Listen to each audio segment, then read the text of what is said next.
Nice, right. 20 odd people in there. Okay, I'm just going to say a few words then and open this evening. Tony, Stathis, you can just keep an eye on the waiting room and let anyone in while I'm doing so. That would be grand. Well, thanks everyone for joining us, and thanks obviously to Tony and Stathis for speaking this evening. I'm going to give a little bit of background and a bit of a call for help. For those of you that don't know me, my name is Barry Cranford. I'm the founder of the London Java community. I'm not a developer myself. I run a tech recruitment company called RecWorks. So at RecWorks, if you don't know us, we've been on a mission for about the last 12 years now to prove that recruitment can be a force for good in the industry, beyond just getting people jobs. And that's specifically around learning, mentoring, and career development, that kind of thing. So put simply, if people out there want to learn and other people out there are happy to teach, then we're happy to try and make those connections. And that can be on a group basis, like this evening, or on a one-to-one level. So the best example of what we do is the Meet a Mentor community, which actually has really close links with the LJC. So we've got about 1,700 people in there. We've made over 2,500 introductions between mentors and mentees, and that's at all level, everyone from student all the way up to CTO. So whether you're thinking about becoming a CTO or an aspiring speaker, then sign up and come and get involved. But we're always looking for more mentors. So if anybody out there is open to helping somebody out that's a few steps further back along the path, then let me know. It's all powered by recruitment. So we don't make any money from anything we do other than getting people jobs. So if you're looking for a new role, come and talk to me. If you're looking to hire, we'd love to hear from you. You can see me on LinkedIn, and we'll be dropping you out an email afterwards with some feedback forms. So come find me. Anyway, on to today. So Stathis and Tony, this is their first LJC event. I've both spoken before, but they're two members from our aspiring speakers group. So yeah, I hope you both really enjoy their evenings, their talks, sorry, and your evening. And Tony, with that, I will hand over to yourself to kick it off. Cool, thanks very much, Barry. Let me just start by sharing my screen as usual.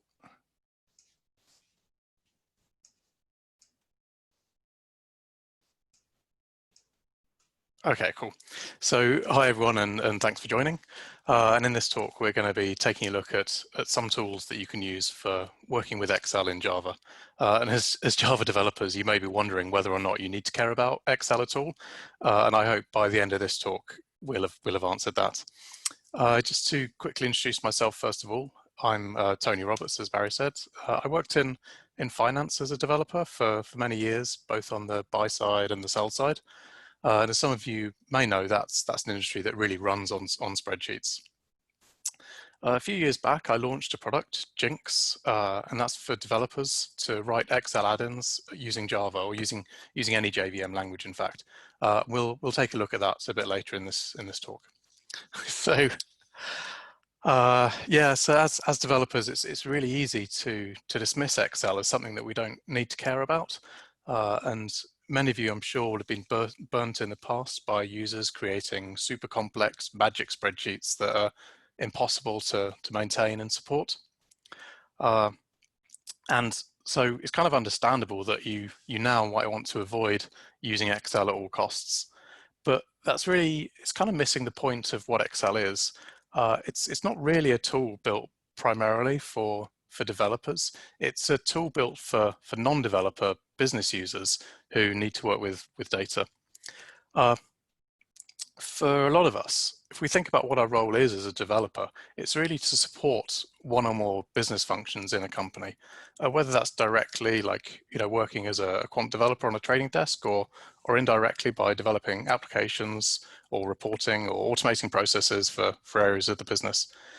But in all of those kind of situations, the users that we're supporting are more than likely using Excel. I speak to lots of people and they say, oh yeah, in my company, we don't use Excel.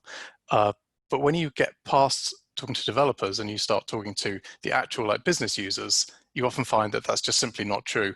And actually, the developers aren't interested in using Excel, but all of the end users are doing a lot of their day-to-day work in Excel. So, often there's a lot we can do better to help those users. When we sort of step back and take off our developers' hats and think about it, it's kind of obvious why these business users really like Excel. You know, they're not completely technical, but increasingly they're semi-technical. They know what they need to do, and for them, Excel is like this really amazing UI for them to be able to put together ideas and build stuff, but without having to, you know, learn how to write code or, you know, that kind of stuff. You might say, well, rather than using Excel, they should get the IT team to build them out, you know, all the singing and dancing applications for everything they need. But, you know, sure they could, but in most organizations, there's just not enough resource to do that. And businesses tend to move like quicker than that. So by the time they put a request into IT for, you know, some fancy system, then it will take like months or years to develop. And by that time, the business has moved on and the requirements have changed. So for sort of quick ad hoc things, you know, Excel is really just how they like to work. This, as I kind of said on the previous slide, what I really like to think about when I'm working with teams is kind of how can I help? So I'm not here to try and convince you to use Excel, but what I want to try and get across is that we need to match what we do as a developer to what the business actually needs, and how we can best do that by giving them better tools or by automating processes, but doing that in a way that's sympathetic to how they want to work. So if you're working with users that are comfortable in Excel and already using Excel, then building out a complete replacement for what they already have isn't always the quickest or most cost-effective thing to do, and it certainly doesn't guarantee that they won't continue to use Excel, you know, behind your back anyway. So yeah, so I think sometimes we need to just ask ourselves, how can we best give the users what they want under the assumption that, you know, really they want to continue using Excel? We've got a few different options here. Often we can just export static reports, you know, just kind of daily reports, that kind of stuff. Also, we can go a bit further and we can automate Excel to like simplify repetitive tasks. And finally, we can go the whole hog and extend the functionality of Excel by writing add-ins. And we'll look at those in a little bit of detail kind of in the rest of this talk. So I want to start off with kind of the simplest approach, which is just writing static Excels, you know, to output from Java into Excel. Often we might do this just by, you know, writing a CSV report. So you might have something which does some calculations or gets some data from a database and, you know, does a bunch of stuff and then just outputs it as a CSV report. And that's great. You might sort of go home and think, yeah, I've done my job. The user's now got the data that they want. But if you think about what the user's going to do with that, the first thing they're going to do is open that file in Excel. So they might take that file, also fit the columns, format some columns as percentages or dollar amounts or whatever it is, color some things, and then include that in a report which they're sending to upper you know, high level management or whatever they need to do with it. But if you think about what a lot of our users kind of end up doing, some of these tasks are quite repetitive. This might be a report that they get sent every day. And so they're doing those simple formatting options like every single day. And when you put it in that context, you can kind of see why writing VBA macros to make their lives simpler is, you know, is really appealing to them. And I think as developers, what we can try and do is try and match what we give people to what they actually need to get their job done, you know, slightly better. So I wanted to jump in now and just talk about kind of how we can do this from Java. And specifically, there's a package called Apache POI or POI, which some of you might have seen before. But I'm just going to jump into an actual kind of live demo of what we can do. To begin with, what I've got is kind of as some dummy data is just this simple CSV file. So this would typically be a lot larger than this, but you know, this is the kind of thing that we might today produce for our users. What I want to show you is rather than just producing that CSV report, what we can do is use Apache POI to generate an Excel file from that. So in this file here, all this code's on GitHub as well, so I'll give you a link to that later. But here we can create a workbook, create a sheet in that workbook, and then write each one of these records from this CSV file, or it could be from whatever source you want into Excel. So if I run this now, it should save a workbook, and it's just saved it here. So if I open this up, there we go. So I've written an Excel file, but it's still it still doesn't have any formatting. It doesn't look that great. It's really no better than what we would have given them if we were given a CSV file. So there's a little bit more we can do with this. If I go back here, I've got a second function which actually writes a formatted report. So this loop here is doing the same thing again, writing each cell to the workbook, but this time, as well as setting the value, it's also setting this cell style. So here I've created a style for amounts, and I've got a style for percentages, and this is all just part of the Apache Poi library. So if I run that now, save that workbook again, and then open it up.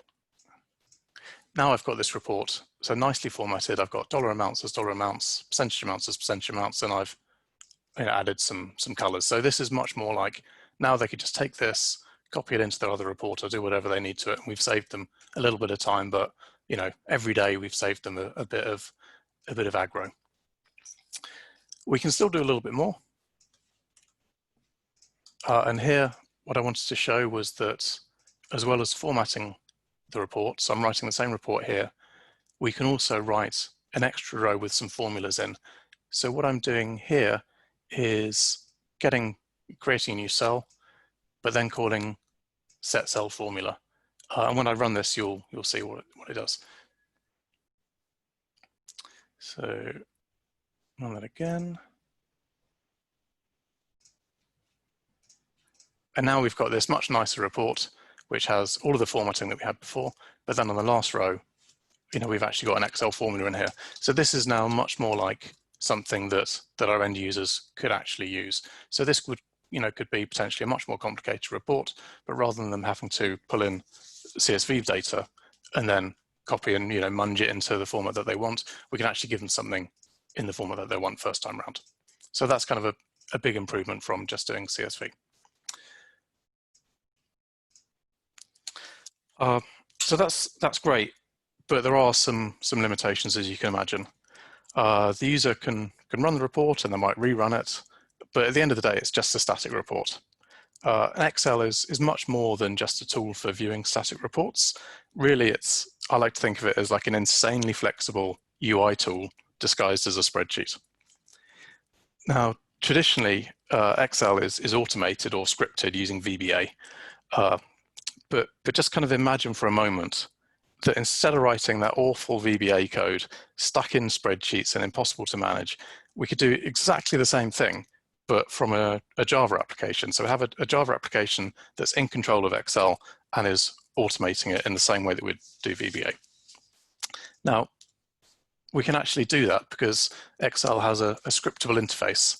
And through that scriptable interface, we can do anything that could previously be done in VBA. It's called COM. So that might be causing a bit of fear among some of you, but it's not as scary as you think. And COM's a pretty ancient Microsoft technology, but it is pretty widely used throughout Windows. It may be notoriously difficult to work with, but I kind of believe that really stems from trying to call it from C and C++, which is quite difficult. Calling it from Java is actually, I think you'll see in a minute, it's much easier than you might think. What I'm going to show you next is this com4j package. So com4j is like a general purpose COM bridge to Java. And the way that it works is you pre-generate Java classes according to a COM type library.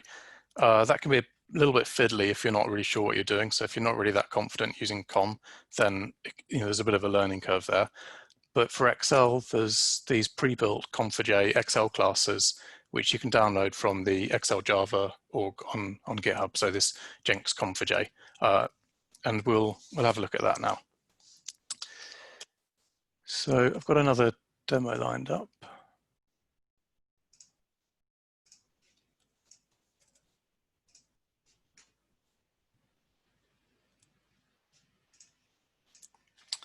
So this example is using, like I said, this conf4j package, and here we're calling this getActive object, which is this is what's going to actually get us the handle to the Excel application. And here I'm using the application class that's from this Jinx conf4j sort of bridge package. Again, all this code is going to be on GitHub, so don't worry about if you're not following too carefully. But the key thing to note here is this application object is actually identical to what you're calling from VBA. So anything we can do through VBA, we can do through this. And I just want to show that with a simple example here. So I'm getting the application, and then in this simple example, all I'm doing is getting the current selection. This query interface is a kind of COM thing. It's a bit like casting, but I'm getting the selection, I'm getting it as a range object, and then I'm just setting the value property on it. So if I select some stuff in here, and then run this, what we'll see straight away, I've interacted with Excel, but from a Java application. So rather than, IntelliJ, you could imagine this could be a desktop application that your users are using alongside Excel, and you can interact sort of back and forth that way. And I wanted to show you a slightly different, but still like fairly simple example of how an application like that can look. So I've got a second example, write blotter, and this is a slightly financy example. But if you're not aware of finance, then I think you'll still be able to follow along. But what this example is going to do is really just set up like a template spreadsheet. So you could imagine in your Java application, you'd come along and a user would say, okay, I want to do this trade blotter. And they would then go ahead and click this button, which then adds some columns here. What this trade blotter is kind of supposed to represent is a very, very simplified version of what people might do on a trading desk, where they're doing trades throughout the day, but they need to be able to put those trades into a PMS system or something like that. Usually that would mean going from Excel and copying and pasting values into another system, which can lead to errors, but it also reduces efficiency because the user's having to go from one application where they might have structured the trades that they want to execute, and then they're having to go to another system where they need to like copy and paste them all in. So just put some dummy data in here, whatever it is, like that. So these are the trades that they want to book into the system. The next bit of the example is this read trade blotter method. And what this is doing is like the reverse. So far we've shown writing to Excel, and this is going to show pulling values out of Excel. So similar as before, we're getting a range. Here we're doing like a select down, same as in VBA, and then we're iterating over the rows, getting the values, doing some validation, and then here we would, this is where we'd forward them to our actual like system where they'd be put in a database or whatever they are, and writing some statuses back to the user so they can see what's going on. So if I run that now, what you'll see is immediately I've got some feedback. This one's saying it's booked, this one's saying it's an error, and the same price needs to be greater than 0. So I can correct that, run it again, and there we go. Now both my trades are booked. So we can actually integrate kind of calling Excel both ways into our Java applications in this way using COM, and it's kind of pretty straightforward really for what's going on, given that we're talking to between two different applications here. There's not really very much code to it. Okay, so what I wanted to go on to next is kind of really what I think is the sweet spot of using Excel and Java together, and that's writing Excel add-ins. So if the users are already working in Excel, then anytime they have to leave Excel and go into another application, that's it sort of slows them down, or there's potential for things to go wrong, or whatever. A lot of users would really just rather do all of their work in Excel and have tools added into Excel that can then connect to the various external systems and stuff like that. So I'm not talking here about writing a load of VBA glue code or anything like that. What I'm talking about is writing like proper Excel add-ins, but entirely in Java, using the same Java tools that we use day to day. And that means that the Java code is compiled into jars in the same way as normal, and they're tested, and we use CI and all that kind of stuff. They're not just bundled into Excel spreadsheets in the way that VBA code is. Yeah, so as I said, like, giving the users the tools that they need.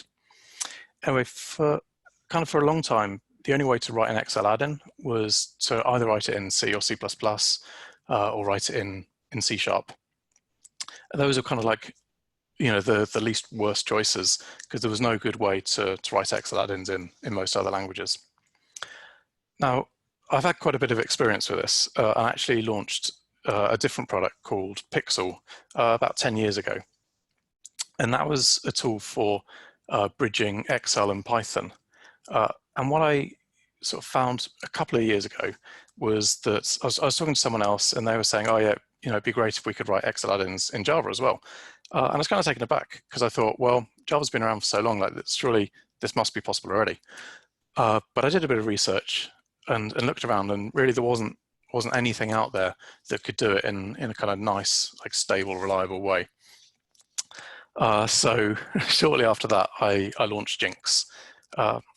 Having spent about 10 years, on and off developing PyXLL, I had a massive head start, and the two products share an enormous amount of code. It's probably like about 95% same code. So right from the first release, Jinx was super stable and super reliable.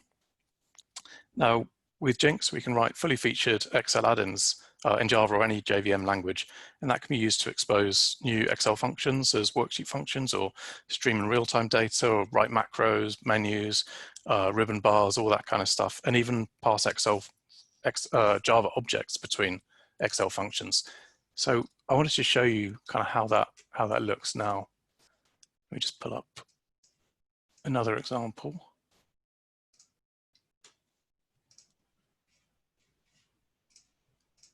Just do a new workbook.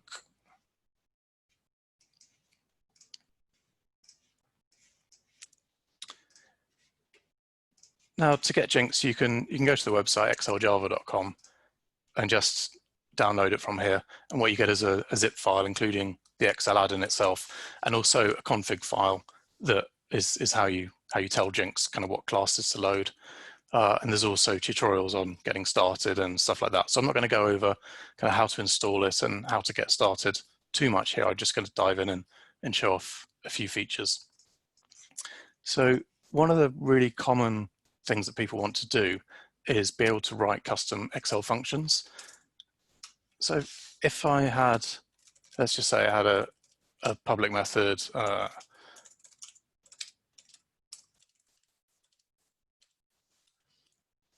something like this, whatever it is. Oops. So let's say that's, some amazing bit of analysis or whatever, and I wanted to expose that to Excel. All I have to do is add the Excel function annotation, and that's it. So now when I build this project, this is building this this jar file that this project's configured to build with some configuration that points Excel to that specific jar that I've just built.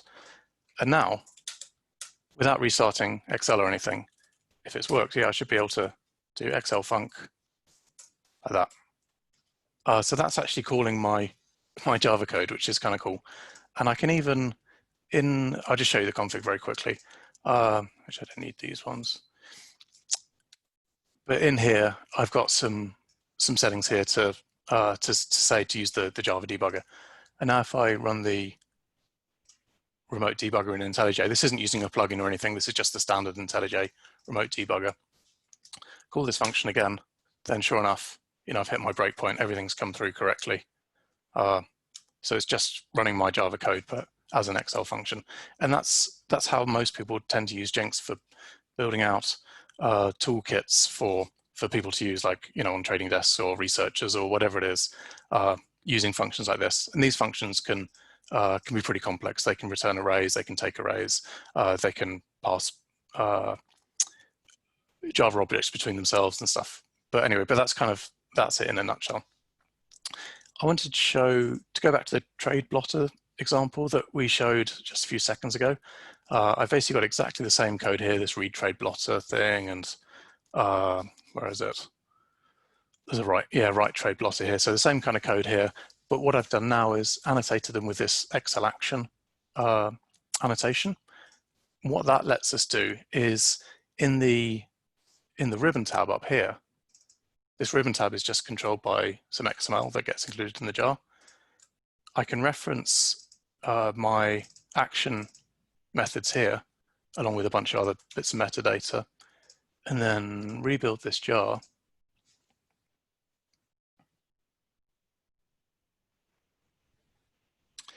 And then now, if you see here, we've now got those two buttons that have just kind of appeared just by rebuilding that jar. So now rather than having an external application where we say, create the blotter and another button say, do that, now we've got a button right in Excel that's doing exactly the same thing using the same code as before. So whatever it is, and then book trades. So you see here, the user's feels a lot more like the actual Java application is really integrated into their workflow. They're not having to go in between different applications. The data's staying in Excel, but it's being persisted to a proper data store.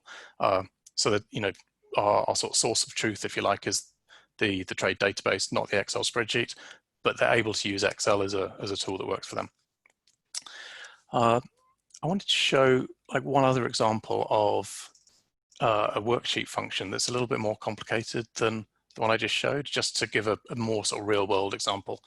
So what I've got here is just the Black-Scholes option valuation formula, just written out as it's only a few lines of Java code. It's a pretty well known kind of function.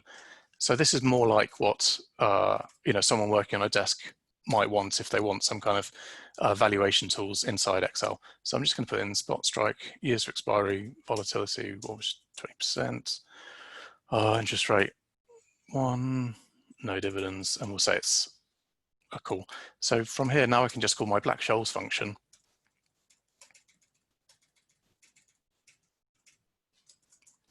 And that's given me a valuation there, I'm sure that's right. But what's interesting now is that, yeah, we could give the user some application where they could have a little calculator screen or a website that calculates things. But what this lets them do is actually build their own tools. So we've given them a building block, but now they can go ahead and build their own spreadsheet. So here I'm just calling that same function, but with a bunch of different values and then plotting that. So I've got a graph of just option value versus spot. But if I wanted to change it to see what does it look like as a put option, I can just do that straight away. And that's each time here, I'm calling this Java method and then updating the results in Excel. So I can, play around with this, change different things, whatever I want. And you see here from that one building block that we've given them, they can now build kind of the tools that make sense to them rather than being constrained by, the application that we've given them. The final thing I wanted to show, I think I'm almost out of time, just to kind of expand on this a little bit more, is using the same idea of a Black-Scholes pricer. Kind of how would you actually get, here I've got a lot of stuff. I'm passing in spot price, interest rate, volatility, all of this kind of stuff. Usually this would be fed in from Bloomberg or wherever. And we can actually get hold of that stuff as well. So what I've done, I've got this market data interface, which is really just like a noddy interface, just to show I've got things like from the market data object, I've got a method to get a spot price, get volatility, get its currency, get interest rates, these kind of things. And then I've got a mock one, which just has some hard-coded values. But in the Black-Scholes code, what I've got here is another function to say load market data. So what this would be doing kind of in a real situation is going out, making connections to Bloomberg, pulling data from a database, whatever it is, and then just returning this market data object. So it's actually returning an instance of this. And if I call that here, you can see what that looks like.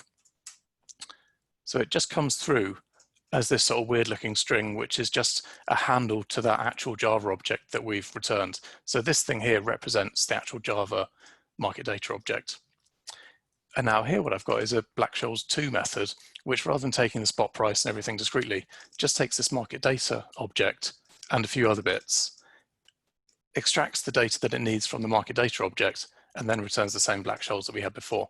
So now rather than having kind of everything out on the spreadsheet, I can now just pass in a ticker, what did I say, XYZ, I think, and then strike, let's say 250, years for maturity 1, and let's do a call option again. And now I can call this Black-Scholes2 thing. Let me just put a breakpoint here so we can see what's going on. Pass in this object and the other various little bits, call that.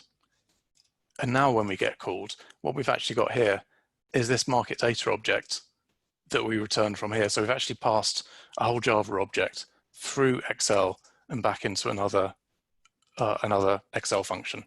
And there we go, it's come back with the price there. Cool. So that was kind of like a real quick tour of that, and I hope you got something useful for it. If you want to have a look at the slides and the source code, I've put it all up on GitHub here. If you just go to Excel Java, you'll find it, the LJC one. As I said, you can download Jinx and try it out. And if you've got any questions, then I think we may have a bit of time now, but just email me and I'll be happy to chat.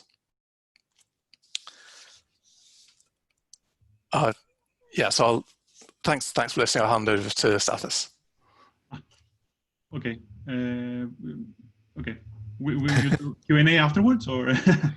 I can answer a couple now. It depends if there are any or how many there are. There is one in the chat. Okay. Let me see.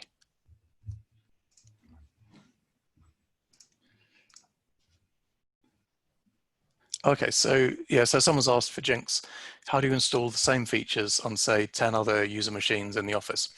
Okay, that's a really good question, and Jinx has features for that. The simplest way is to just put your jar files on like a shared network drive, but also you can do things like you can put your jar files on a web server and then reference them that way. But if you go to the XL Java website and look at the documentation, there's actually a whole section there on how you distribute your Java files to Jinx users. I guess that's probably enough for now because I don't want to eat into your time, Stathis. Okay, thanks. Okay, I'll share my screen now. 1 second.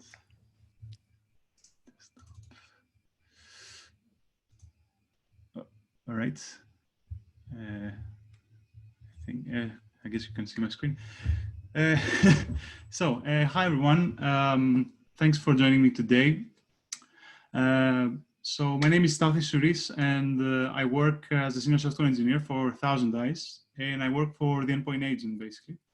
Today I'm going to be talking about one of my favorite topics, which is Kafka, and specifically Kafka Streams and a little bit of stream processing in general.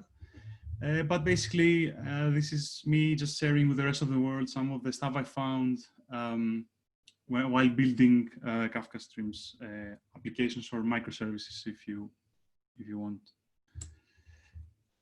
So this is how the talk is going to go. In the beginning, I'm gonna discuss a little bit about the endpoint agent, because most of the stuff I'm gonna talk about were built because of that product. And then I'm gonna go in per microservice and discuss the various Kafka Streams stuff that I did and extract some patterns from that. And then I'm gonna share with you a few production issues that we faced and what we did to resolve them. And in the end, I'll finish up with some key takeaways, and then probably we're gonna have a Q&A. We'll see how it goes in terms of time. So regarding the endpoint agent, what is the endpoint agent? So imagine that the endpoint agent is basically a program that runs on an endpoint user's machines, like a laptop or a desktop. So imagine you're a company and you want to monitor the experience of your employees when they're navigating the web, and you want to see how the network operates, and you want to extract all this interesting information. So basically, the endpoint agent provides that visibility. So companies install it on employees' laptops. And these agents, they collect various metrics. They even perform pings and path traces from the perspective of the laptop, of course. And we collect all those metrics and we send them, of course, to our backend. We also can do we can also perform synthetic tests. And what do I mean by that is you can actually schedule a specific ping or a path trace or whatever test we offer to a specific one of your agents. And then, those agents will submit those metrics back and we will collect them and visualize them for you, as I saw in these two pictures from inside our web application. Of course, we also provide alerting capabilities, and you can also build reports if you want, and dashboards to visualize all that data. Now, of course, I want to give you a little bit of a higher level overview so you can understand where Kafka fits into our architecture and how the backend looks like. But what you have to keep in mind is that we have a bunch of laptops that run the endpoint agent. Those endpoint agents, they submit data to a backend. And there we utilize Kafka a lot to buffer all those data points. We enrich those data points with interesting information. And then we store those data points in either Mongo or Elasticsearch. And we use every data store for specific use case. For example, sometimes we want to do some kind of aggregation on the views and visualize the average of a specific metric from the metrics that were collected. And we use Elasticsearch for that because it was way more performant than MongoDB. And of course, the rest of the systems in our platform, they integrate through Kafka with us. For example, the alerter component consumes from our Kafka topics. And it does all sorts of interesting aggregations and will either fire or not an alert and send that to the customer. So, of course, this is talk about Kafka Streams, and it also, behind the scenes, means that you are actually building an event-driven microservice. So why did we choose something like that for the backend architecture of the endpoint agent? And basically, some of the reasons are that we want to be able to scale to a big number of agents from day one. Of course, when I joined a couple of years back, it was only a few hundreds of agents, but now we operate on hundreds of thousands of agents. So we need our microservice to be able to support a sudden increase of agents, because maybe next day a customer will come and say, I want to add my 20K employees to your endpoint agent product. So we have to be able to support that. We also need to be able to run complex business logic at scale. We have to have a way to kind of be able to fetch our business state or our account related information really fast where we do the processing, and Kafka Streams is really good at that, as you will see later. And also because we're not talking about the interactions with the UI with the backend. We're talking more about interactions between the backend systems and an agent and a backend system. So an asynchronous communication is much more suited, and it can scale much better in the long run too. So why did we choose Kafka Streams and not something else? Of course, we are kind of big fans of Kafka, and Kafka Streams is supporting officially Kafka, and we kind of went with that. But it's really great because you can scale your Kafka Streams instances at once based on your partitions that you have configured on your topics. You are fault tolerant. You can handle failure very easily with all the concepts that they have with the K-tables and the global K-tables. You can perform interesting aggregations, and you can have windows of data if that's what you want to build. If you want to window your data, for example, in 1 minute or 2 minute windows, and emit an aggregation of that window. And yeah, basically, we really like the K-tables that it offers, which I'm going to explain later what we do with those. So I'll start with our first application that we ever built with Kafka Streams, and that was the endpoint test scheduler. That's the name. But let me explain what it does and what it is. I mentioned in the beginning that in the endpoint agent, on those agents that run on the laptops, you can kind of schedule synthetic tests that can run from the perspective of the laptop and collect that metric. So for us, this is what we call a schedule test for the endpoint agent, and you configure it through the UI, where you can specify to which target you want to perform this ping or trace route or whatever, at which interval. So we perform the test every 1 minute, every 5 minutes, and we support even up to 1 hour. And when you configured your test, then we have this component, the scheduler, which I'm going to talk about now, which basically matches the tests with the agents. And then somehow the agent will get a list of tests. So now let's talk about that. So in the beginning, when we started building this scheduler, we went for the batch job implementation. So imagine that we had like a job that would run every 15 minutes, and it would try to fetch all the state of a specific account, all the agents, all their current state, which we store in our backend in something that we call the check-in collection. And you know, we would then try to run this business logic, and then we would kind of emit those assignments and save them into a database. But as you can see, this doesn't sound like a very good idea. It doesn't scale very well when you start adding more agents, and that's what we noticed after some stress tests that we performed. We started adding more agents, and sometimes the job would take more than 15 minutes, so it doesn't make sense to to take that long. We need to be as fast as possible. And also the only obvious way for such an application to scale, as it was, right, with no change, it was only to add more hardware to the problem, you know, increase the memory or use better CPU, etc. But that was not really an option. We need to find a better way, a way to distribute this work across nodes. And that's how we moved on to the event-driven approach. So we basically started playing around with Kafka Streams. I didn't mention this, but the endpoint agents themselves, they check in with the backend every 10 minutes.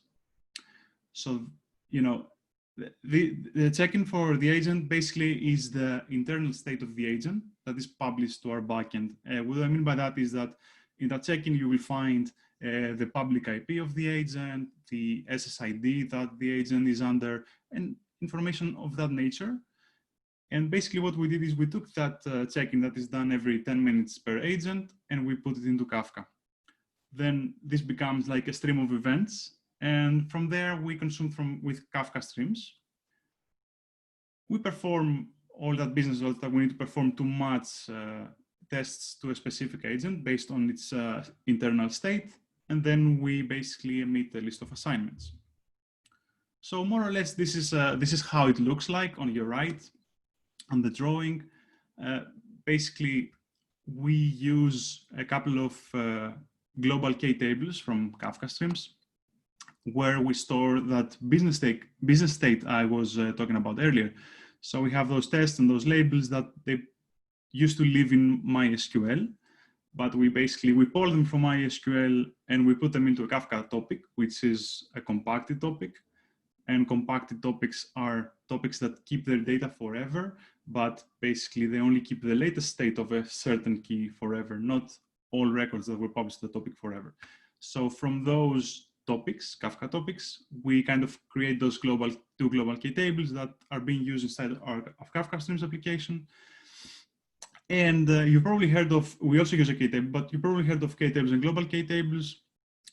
K tables, they can be partitioned across instances. So there's not only one instance that has all the state, it's broken down on all the instances.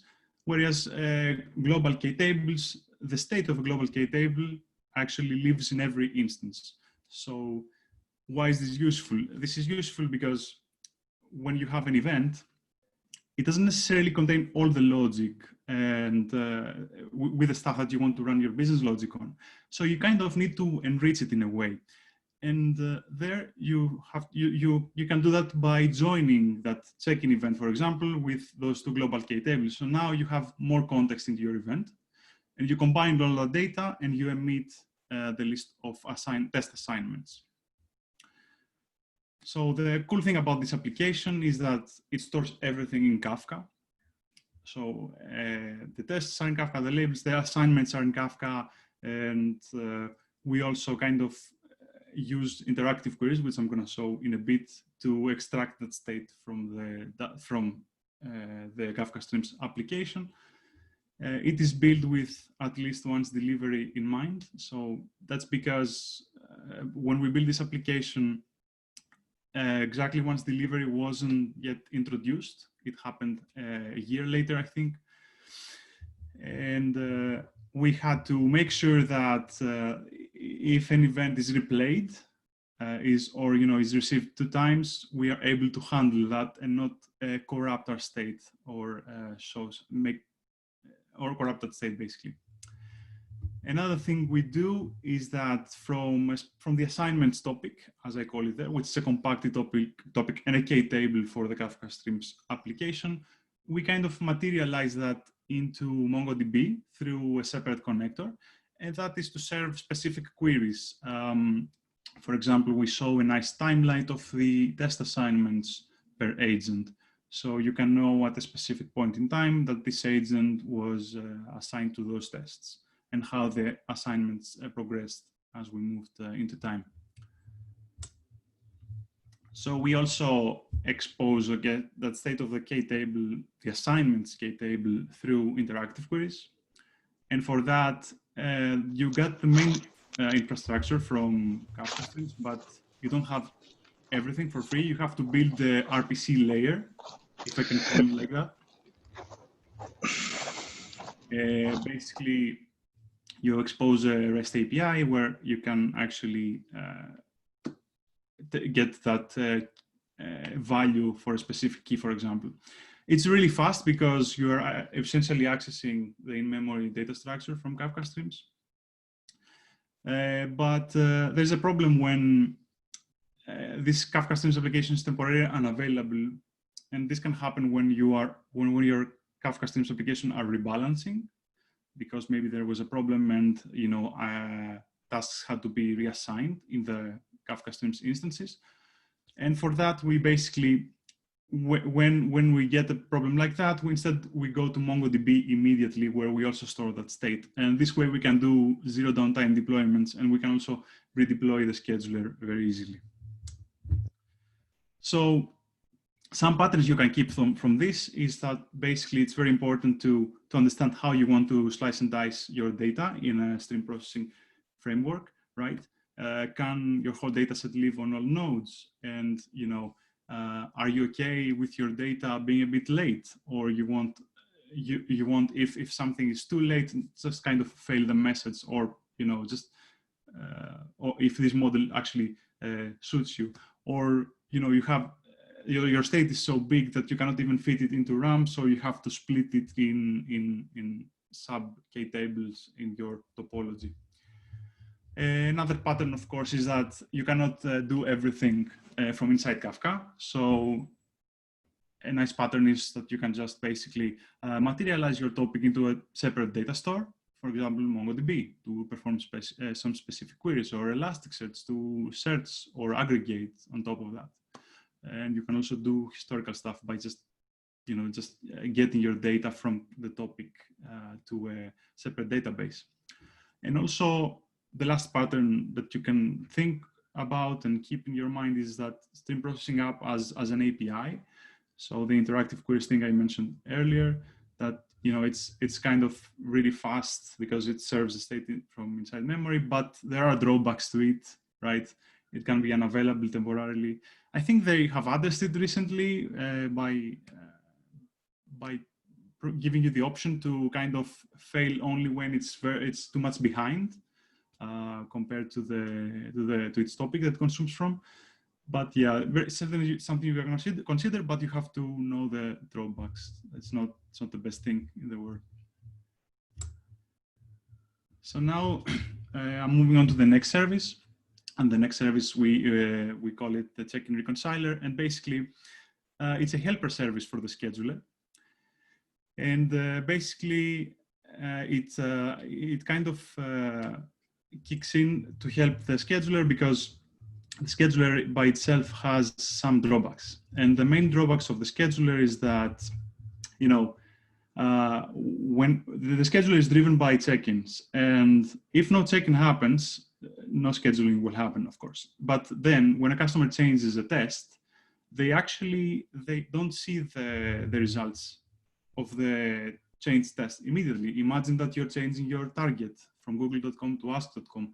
So at some point, a couple months ago, this wasn't working immediately. Agents had to check in after 10 minutes to kind of get their new assignments. So we're trying to figure out a way to address that, and we built check-in reconciler, of course. And the main thing that it does is that, you know, again, it starts by consuming from the check-ins topics, and then it kind of tries to build this active check-ins K-table, which is basically a mapping. Imagine like it's a hash map, a distributed hash map of account ID to a list of active check-ins. And this is important because in that way, you know, at every instant in your system, which agents actually are alive. And you can use that to join them with an application event. For example, when a test changes, an event is emitted. That event then is joined with this list of active check-ins, and then that list of active check-ins is actually used as input again to the scheduler. And now the scheduler is able to rebalance all the tests appropriately. So this is a very interesting concept for the endpoint agent, at least, because I mentioned that the endpoint agent lives on laptops. And, you know, when you close the laptop, the agent goes offline. So he has to be unassigned, right? And you need to have that state. So this actually maps the state of all the agents, either if they're active or not. And we need to have that to kind of circumvent the problem of that the scheduler had. But you might think that everything was cool and everything was nice. But the truth was that when we started like reaching the 20K agents, this started happening.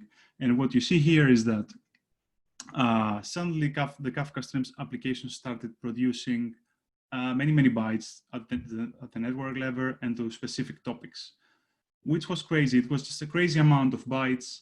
The Kafka Stream application, all this application was basically lagging behind.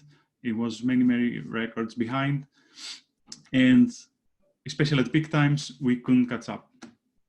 So the problem was that the K-table I mentioned earlier was getting updated on every event, which was not good, because imagine that every time you have a check-in, you have to repartition, and then you have to actually go to the compact topic and save it. So you have to go to Kafka every time there's an event, a check-in event.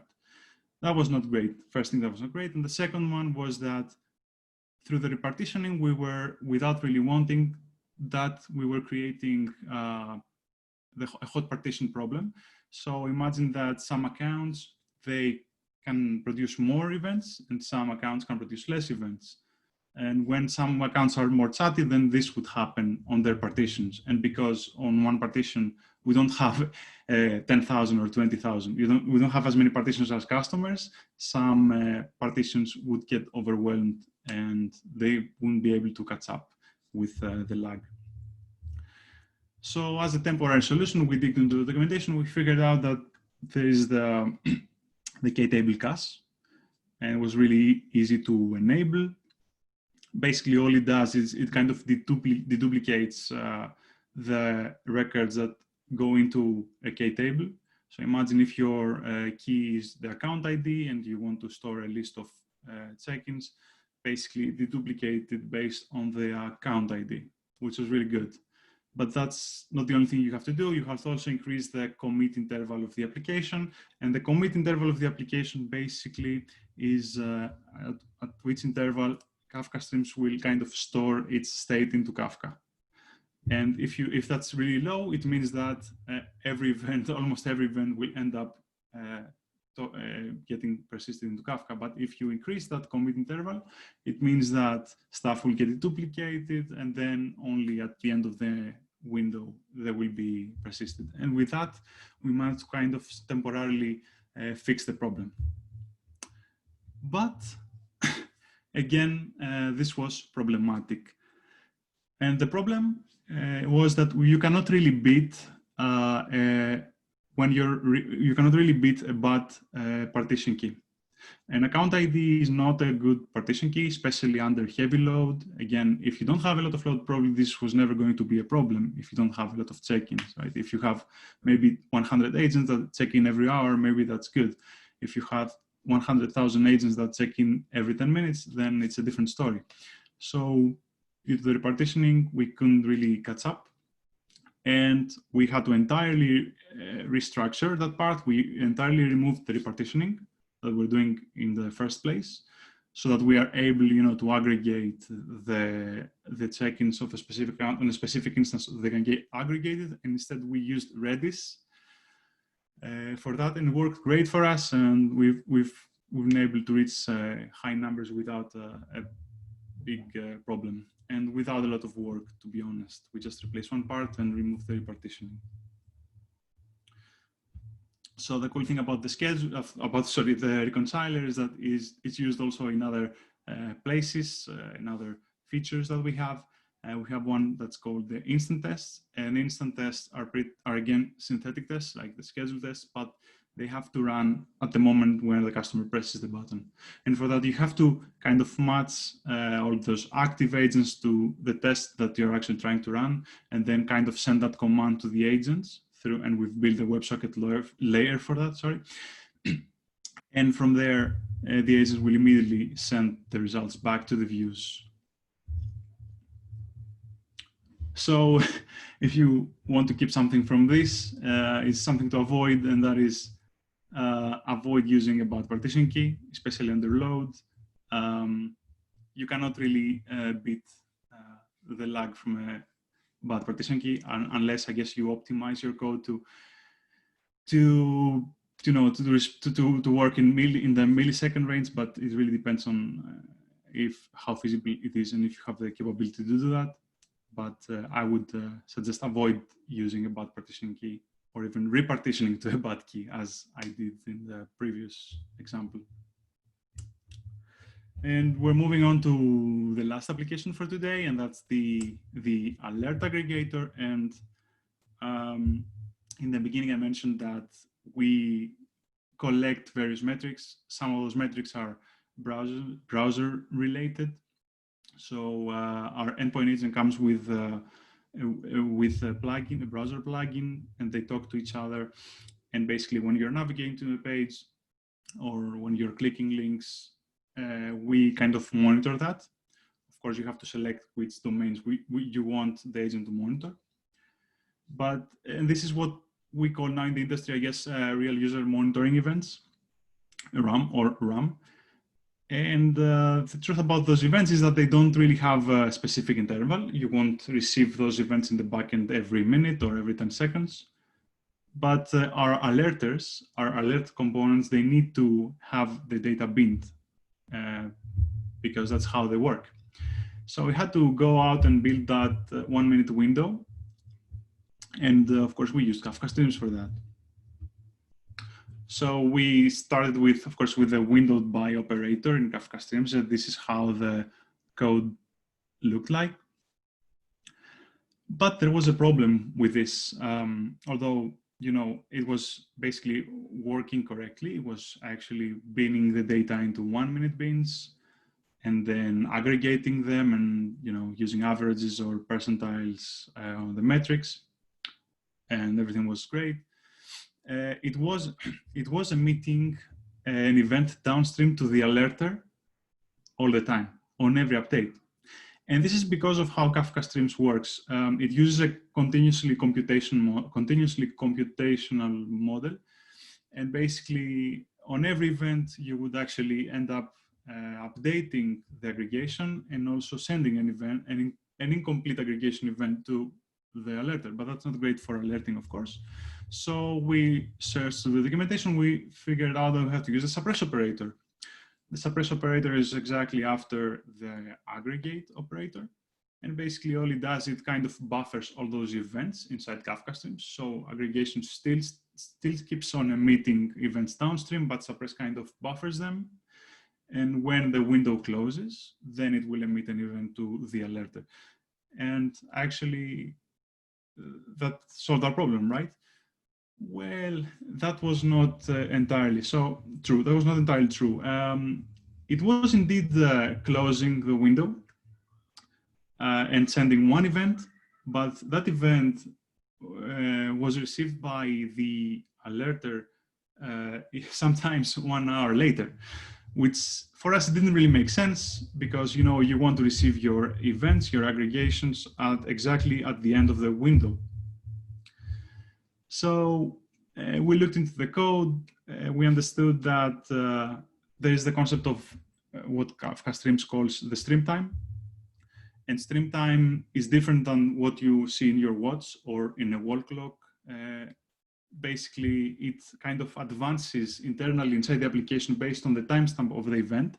So it can be different based on the wall clock time. So we were expecting on wall clock time to receive the aggregation of that windowed data point, but we were actually, Kafka Streams was kind of waiting for the next event to arrive that kind of advances the stream time and then emits the event. And that event could be delayed for various reasons because, the way we were repartitioning the data, that event would never go through and advance the stream time. So the solution for that was basically to create this cron job that emits that event with appropriate timestamp based on the wall clock time. So this is an empty event. It goes through the Kafka Streams application. It kind of internally helps the Kafka Streams application to realize that it has to advance and kind of match its stream time with the wall clock time. And that way, we're able to mitigate that issue. So now we're approaching the end. A couple more slides. Regarding production issues we faced, our main one was with compaction. We, as Kafka K-tables and global K-tables, they need to be backed by compacted topics.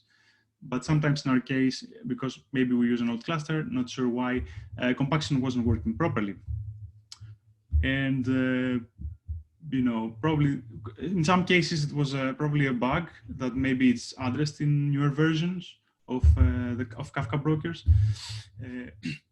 But basically, in others, we had to kind of decrease the size of a segment, and segment is like the lower level component of a partition in a Kafka topic. It's like the file that gets rolled over and stores all that data. Again, I also mentioned the repartition of the hotkeys. I'm not going to go again into that.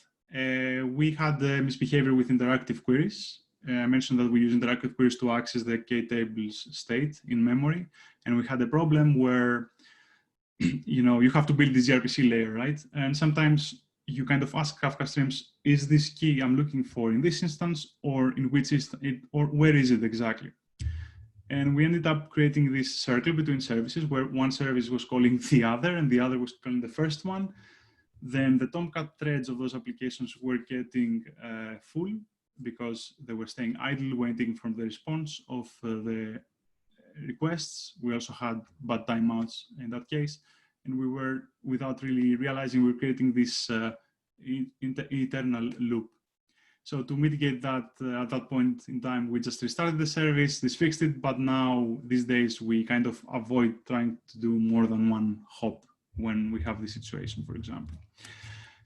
And yeah, now some key takeaways and some learnings from this experience. Basically, if you're working with K-tables and Kafka Streams, make sure that you look at least take a look and read about the cache and use the commit interval properly. Maybe you don't need it, but by default it's disabled. Avoid, of course, hot repartitioning to hot keys, especially if you are expecting your system to go big, to receive a lot of requests. Always check that compaction works. We had instances where our compacted topics were growing to 30 gigs, and this was not great because our instance had to consume all that topic, and we had to wait until they start. And sometimes, the JVM would even crash. But once we fixed the compaction, immediately they became much faster, and it just worked. So this is one about the K-tables. So K-tables are backed by RocksDB, and you have the option to either use RocksDB or use an in-memory hash map. And I would advise everyone that if you don't really need RocksDB, and RocksDB you might need if your state goes above the limit of your RAM, and then you want to persist it in the file system. But if you don't really need it, don't use it. It kind of does a lot of writes. It's like a database, but it is of course a database, and it does a lot of writes on your disk, and you can wear them off. But of course, that's personal opinion. Another thing is, for your topics, prefer using binary format, especially if you're going big. You're going to reduce a lot the amount of bytes that you move around in Kafka. Kafka's database is possible, and it's all the rage these days, but I would suggest don't overdo it. I certainly tried to do that in the application, the scheduler, and it worked, but I did a very specific thing.